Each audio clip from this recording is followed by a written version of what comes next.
With the Rich Rodriguez news confirmed by West Virginia University that he'll be returning to the Mountaineers sideline as the football program's 36th head coach, one of his former players is stoked for him to be back in Morgantown. As today, we exclusively spoke with Owen Schmitt, former West Virginia Mountaineer who played for Rodriguez from 2005 to 07 and went on to have a 5-year NFL career, and now currently is an assistant football coach at Greenbrier West. As Schmitt describes how eager he is to have Coach Rob back and bring the Mountaineers back to the level in which he left at 17 years ago, reflecting back on that 2007 season and some of the philosophy he's learned from Rodriguez he's taken to his own coaching. Extremely excited. I've reached out to a bunch of the guys, got to speak with Pat a little bit.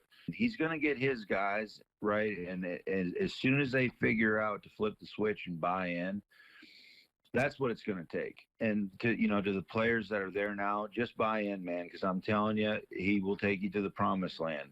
I want to remember back when we lost that game. It is what it is, what happened. It's unfortunate, but I think the greatest thing about this whole situation is he's back, and now he gets to finish the job. I love coaching the kids up. I would say I definitely take a harder approach on athletes, not in a bad way, but I just demand max effort. That's really what I could take away from Coach Rod, is just the intensity of which I coach at.